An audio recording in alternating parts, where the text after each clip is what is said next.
We're at our storage and test facility. Let's see where we're running out today. Oh, looks like we got an Acura MDX with nice metallic red paint. Actually, we had two shipped down, one with a blue metallic paint, which we're not going to be using in this video. The red looks far better, I think. Here's your side view. Pretty nice looking on this end too. And the rear. Acura says this is all new for 2022. Well, there are some new items in here. Completely new all-wheel drive system, a different transmission, redesigned suspension. Although on the outside, the body looks like last year's and the years before that to me, but maybe not to you. And the big exhaust tips to fool people into thinking there's a monster engine under the hood. A nice one, but not as much as you might think. That's another model that's coming along later. We'll talk about that later. This is the A-Spec, which means it costs more. One of the first things we want to do when we get a vehicle is take the headlights out in the dark and see how they perform. And there's a lot of bulbs in there. It's dark enough. Let's see what these headlights do. And on the left we have the low beam setting. I should say the driver's side, not left. And on the passenger side, we've got the high beams on. Look pretty bright to me either way. And the gauge cluster changes colors depending what mode you put it in. Blue for comfort, white for normal, red for sport. Nice little light show here for you. As well as on the infotainment screen. Yeah, you know that's sport. And here's what the rear view camera looks like. I guess we don't get the full spread.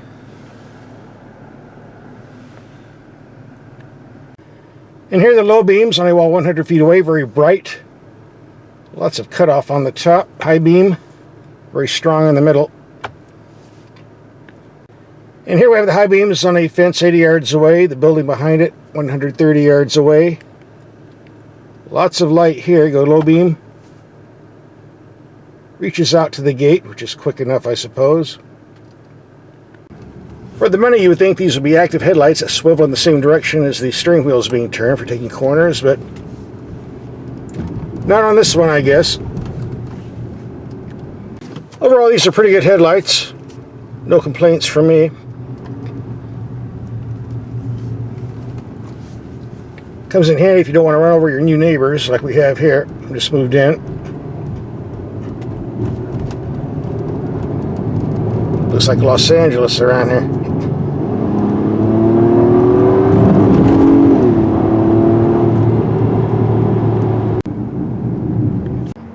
The second thing we want to do is check and see if there's a spare tire under here. Some of these MDXs don't come with one. Some do. Looks like this one's mounted on the outside. Yep, there it is. If you get it flat, you have to crawl under there and get dirty, but it's just the way it is. Let's open the magic envelope and take a look at the price tag.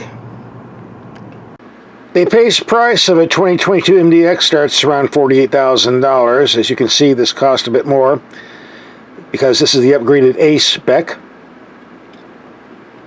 And here's what that package includes. And for standard stuff, too much to list here, but options are very, very few. So this is the total tab. And it's made in the USA for those who care about that stuff. If you like Honda performance products but want to spend less money, we drove the Civic Type R. That was a nice little rocket. We have a link for that video at the end of this video. Just go to the end, click and watch. And we also did the 2021 Acura TLX SH all-wheel drive. You might want to watch that video too. Under the hood is the typical Honda design 3.5 liter V6 putting at 290 horsepower. Good news, 9-speed automatics are gone. 10-speed automatic takes its place. Fuel economy is 19 to 26 mpg and two-wheel drive. All-wheel drive like this, 19 to 25. Soon there's going to be a 3.0 liter turbo putting out 355 horsepower. That's the one I'm waiting to get, but not here yet. Let's step in the cabin and see what we have here. Number one, I see the door panels come all the way down to the bottom, which means all these rocker panels are going to stay clean, free of dirt, rain, snow, debris. Keep your pants clean. Although it's pretty narrow, your pants shouldn't be rubbing on this anyway, so this is very well designed here. Acura got it right. The glove box is large enough. If you take out that thick owner's manual, put it somewhere else. These sun visors slide back and forth to protect you from the sun's rays in the afternoon. You'd be surprised a lot of vehicles have sun visors that can't do this. Good to know we can here. There's a large 12.3-inch infotainment screen. And here's what the camera looks like in the daytime. Very good resolution, but is there a way to make this bigger? Nice gauge cluster. Nice controls on the steering wheel. There's a dynamic mode knob here. I think we saw this when we were doing the night test, but let's do it again. Normal, comfort, sport, snow. This is an adjustment for the transmission shift points, throttle response, things like that. It doesn't control the suspension, according to what I've read. So the ride is going to be the same regardless of the setting, so I'm told. The transmission is a push-button system. I find it totally superior to the old stick unit. A stick takes up room. This doesn't, as you can see. A stick, you have to put it in park manually. Every time you turn the vehicle off, here it goes in the park automatically. Two advantages right there. The main advantage, contrary to what you've heard elsewhere, is you never have to look at what you're doing to operate this. It's all touch feel. If I'm blindfolded, I know this is flat, it's park. There's a big groove, reverse, flat again, neutral, button for drive. All four feel different. You never need to look. Some testers say, well, I have to keep looking down here to see what I'm doing. No, you don't. It's all feel. And some people are complaining because this is a performance car, so why would you want to push a button on a performance car? Well, if you have a stick, it's not going to go any quicker. If you're interested in performance increase, well, here you got pedal shifters on the steering wheel to shift manually, all 10 gears. So what's a push button got to do with anything? Nothing. The setup is just fine, needs no changes. Now, if someone wants to complain about finger touch, let's go to this touchpad for the infotainment screen. Using it, there's a very long learning curve on this, and operating it when you're sitting still, okay. When you're bouncing around on the road, hitting potholes, this is not simple to use. If you read other reviews, you'll find that about 99% of vehicle reviewers don't like this system. Actually, instead of going from a stick to a push button, this is a case where you need to go from a push button to a small control stick. I know it sounds contradicting, but it's not, just the way it is. Alright, first half of the video show and tell is over. Second half, time to go out and do some driving. And just a note on this upgraded A-Spec, we move up to large 20-inch wheels and tires, which to me look a bit larger than they really need to be. Well, let's find out. I've driven plenty of MDXs with the smaller 19 and 18-inch type wheels, and the ride is very nice. And actually, I can tell the suspension does a great job on this vehicle of providing comfort.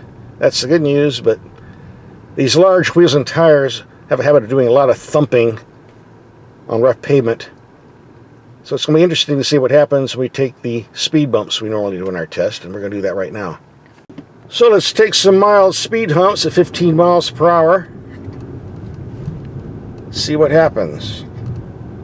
We're going pretty slow here, bump number one. That was smooth enough. Here comes number two. Just some mild thumping. Number three. And here's the nasty one. This will tell us all what's going on. Yeah, I felt that one. These tires are definitely large, and you will feel them on rough pavement for sure. But they look cool, right? That's what it's all about. The power steering system is a bit over-assisted, way on the light side, but it's very quick and responsive. which is more important, so I don't think too many people will be complaining. Honda makes excellent performance engines. Got this in the sport mode. Moves out pretty good.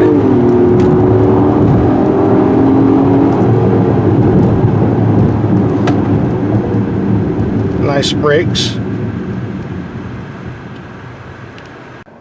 There is one drawback. You don't get something for nothing in performance, and if you really run this vehicle hard, like we did in the past 30 miles doing stop and go traffic, 1 to 2 mile trips, and 0 to 60 runs, well, it speaks for itself. We're going to reset this and do some normal driving later on to get the real world fuel economy. With good weight distribution in this new all-wheel drive system, cornerability is very fantastic.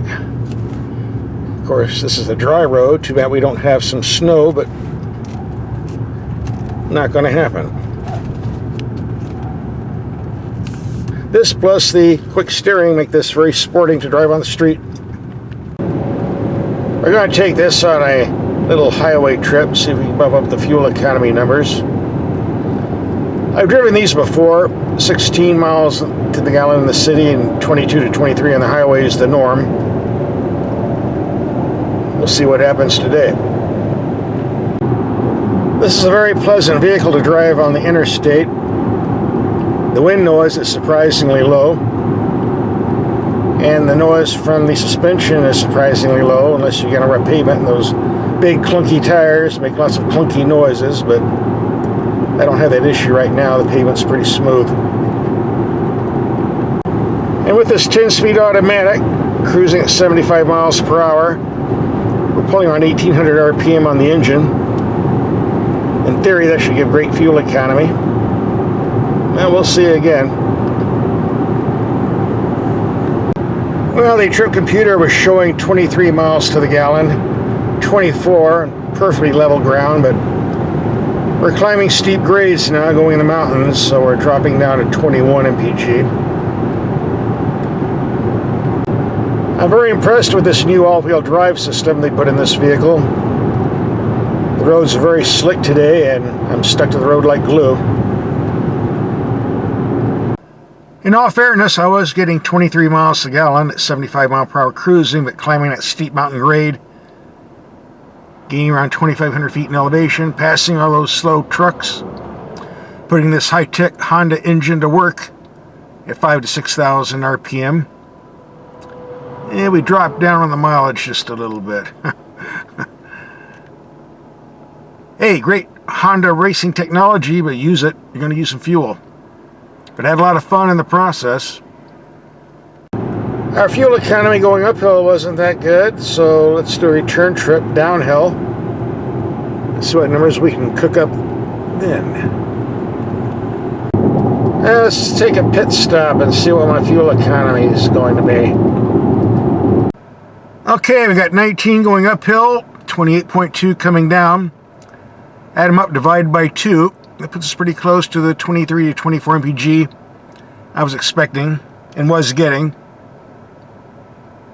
Decent for a mid-size SUV. And time to get off the pavement and see how the suspension performs, and doing pretty good, sucking up these potholes just fine. Even though I do hear the clunky noises from these big 20-inch tires, but really not a problem. We won't be doing any serious off-roading today, even though we have all-wheel drive. There's some big muddy holes out here you can get stuck in, and I don't want to get stuck. Especially since I'm giving this vehicle back tomorrow. I need it in my driveway, not stuck out here in the desert. Well, it's starting to rain heavily. This road's going to get very nasty, so time to wrap up this video. So what do I think about this Acura after a week of driving? I look at this as a dual-purpose vehicle. If you want to use it just for daily transportation, hauling groceries, taking kids to the school, lots of room in here to do that.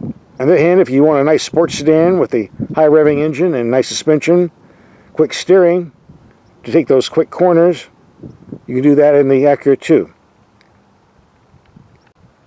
It could be made better by giving more horsepower, and when that 3-liter turbo comes out, putting out 355 ponies, that's the one I want to drive. Although I'm sure it's going to cost a lot more. Here's some other vehicles we've driven, did videos on. Just click and watch.